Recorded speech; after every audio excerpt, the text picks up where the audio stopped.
Welcome to my channel. ഇന്ന് ഞാൻ dinner ആയിട്ടും ബ്രേക്ക്ഫാസ്റ്റ് ആയിട്ടൊക്കെ ഉണ്ടാക്കാൻ പറ്റിയൊരു സേമിയ പുലാവിൻ്റെ റെസിപ്പി ആയിട്ടാണ് വന്നിരിക്കുന്നത്. സേമിയ മുട്ട പുലാവ്.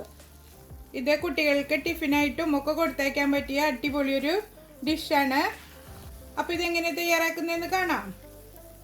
ആദ്യം നമുക്ക് സേമിയ വറുത്തെടുക്കണം. അതിനൊരു പാൻ വെച്ചിട്ട് ചൂടാക്കി എടുത്തിട്ടുണ്ട്. അതിലേക്ക് 1 ടേബിൾ സ്പൂണ് നെയ്യ് ഒഴിച്ചു കൊടുക്കുക. നെയ്യ് നന്നായി ചൂടായതിലേക്ക് സേമിയ ഇട്ട് കൊടുക്കുക. 3 കപ്പ് സേമിയ ഞാൻ എടുത്തിട്ടുണ്ട്. അത് ഇതിലിട്ടിട്ട് നന്നായി വറുത്തെടുക്കുക. അപ്പോൾ നിങ്ങളുടെ കയ്യിൽ വറുത്തിട്ടുള്ള സേമിയാണ് ഉള്ളതെങ്കിലും ഒന്ന് നെയ്യിലിട്ടിട്ടൊന്ന് ചൂടാക്കിയെടുക്കുക.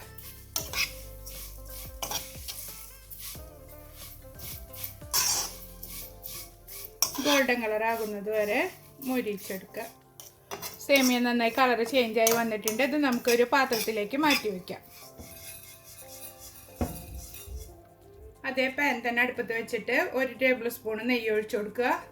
നെയ്യ് ചൂടായതിലേക്ക് ഒരു ബിരിയാണി ഇല, 2 കഷ്ണം പട്ട,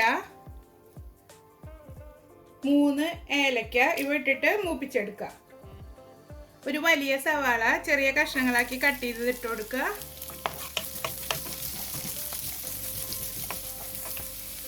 സവാള ഒന്ന് വാടിയതിന് ശേഷം 2 പച്ചമുളക് ഇട്ട് കൊടുക്കുക. ഇതിലേക്ക് കുറച്ച് പച്ചക്കറികൾ ചേർത്ത് കൊടുക്കുക. 1 ക്യാരറ്റ് ചെറിയ പീസസ് ആക്കിയിട്ട് കട്ട് ചെയ്തത്, 1/2 കപ്പ് ഫ്രോസൺ ഗ്രീൻ പീസ്. നിങ്ങളുടെ കയ്യിൽ ഫ്രഷ് ഗ്രീൻ പീസ് ഉണ്ടെങ്കിൽ അത് എടുത്തോളൂ. 2 മിനിറ്റ് നേരം ഇതിലിട്ടിട്ട് നമുക്ക് വഴറ്റിയെടുക്കാം. 1 തക്കാളി ചെറിയ കഷ്ണങ്ങളാക്കി കട്ട് ചെയ്തത് ഇട്ട് കൊടുക്കുക.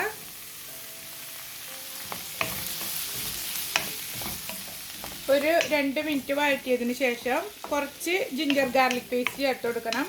ഞാനിപ്പോൾ ഇതിൽ പൗഡറാണ് ചേർക്കുന്നത്.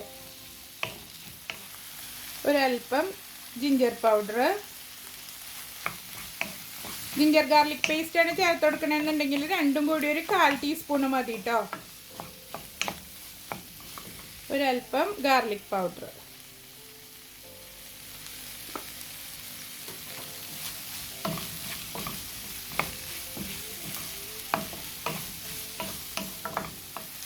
ഇനി അല്പം ഉപ്പിട്ട് കൊടുക്കുക.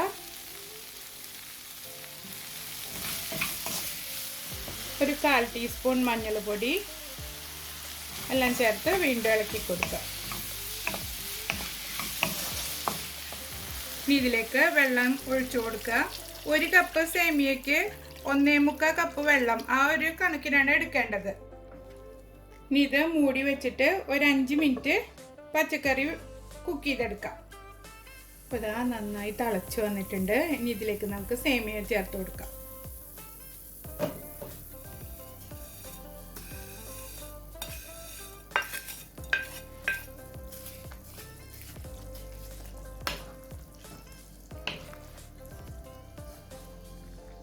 ഞാനിനി ഇതിലേക്ക് ഒരു സാധനം കൂടെ ചേർത്ത് കൊടുക്കുന്നുണ്ട്. കുറച്ച് ക്യാപ്സിക്കം. ഇത് ഓപ്ഷനിലാണ്, നിങ്ങൾക്ക് ഇഷ്ടമുണ്ടെങ്കിൽ ചേർത്ത് കൊടുത്താൽ മതി.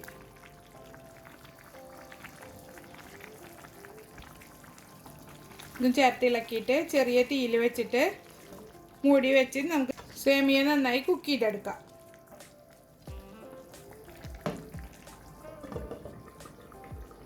ഇതപ്പോൾ വെള്ളമെല്ലാം വറ്റി ഡ്രൈ ആയി വന്നിട്ടുണ്ട്. ഇനി ഇതൊന്ന് ചൂടാറി വരുമ്പോഴേക്കും കറക്റ്റ് പരുവത്തിലായി കിട്ടും നമുക്ക്. ഇനി നമുക്ക് ഇതിലേക്ക് വേണ്ട എഗ്ഗ് സ്ക്രാമ്പിൾ ചെയ്തെടുക്കാം. 4 മുട്ടയാണ് ഞാൻ എടുത്തിരിക്കുന്നത്.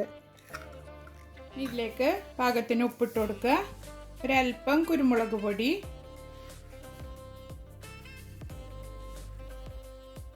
മഞ്ഞൾപ്പൊടി എല്ലാം കുറേശ്ശെ ചേർത്ത് കൊടുത്താൽ മതി.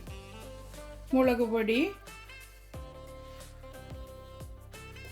മഞ്ഞൾപ്പൊടി, മുളക് പൊടി, കുരുമുളക് പൊടി ഇതെല്ലാം കുറേശ്ശെ ചേർത്ത് കൊടുത്തിട്ട് നന്നായി ബീറ്റ് ചെയ്തെടുക്കുക. പാൻ ചൂടാക്കിയിട്ടുണ്ട്. അതിലേക്കൊരു 1 ടേബിൾ സ്പൂൺ ഓയിൽ ഒഴിച്ചു കൊടുക്കുക. ഓയിൽ ചൂടായതിലേക്ക് മുട്ട പതപ്പിച്ചത് ഒഴിച്ചു കൊടുക്കുക.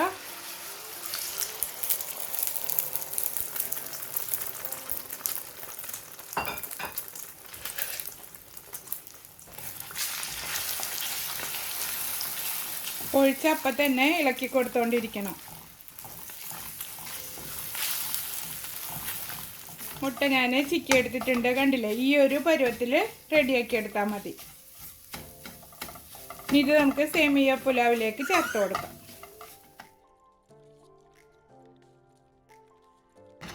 ഇത് നന്നായി മിക്സ് ചെയ്തെടുക്കുക. ഇനി ഇതിലേക്ക് ഒരല്പം മല്ലിയില അരിഞ്ഞതും കൂടെ തൂവിയിട്ട് തീ നിർത്തി കൊടുക്കാം. ചൂടാറിയതിന് ശേഷം സർവിംഗ് ഡിഷിലേക്ക് മാറ്റുക. എല്ലാവരും ട്രൈ ചെയ്ത് നോക്കുക. ഇതിനു മുമ്പ് ഞാനൊരു സേമിയ ഉപ്മാവ് അപ്ലോഡ് ചെയ്തിട്ടുണ്ട്, കാണാത്തവരുണ്ടെങ്കിൽ കണ്ടു നോക്കൂ. ഞാൻ അതിൻ്റെ ലിങ്ക് താഴെ കൊടുക്കാം. നല്ല ടേസ്റ്റി ആയിട്ടുള്ള സേമിയ എഗ് പുലാവ് ഉണ്ടാക്കി നോക്കിയിട്ട് ഫീഡ്ബാക്ക് അറിയിക്കുക. അപ്പോൾ ഇനി അടുത്തൊരു വീഡിയോയുമായി വീണ്ടും കാണാം. ബൈ.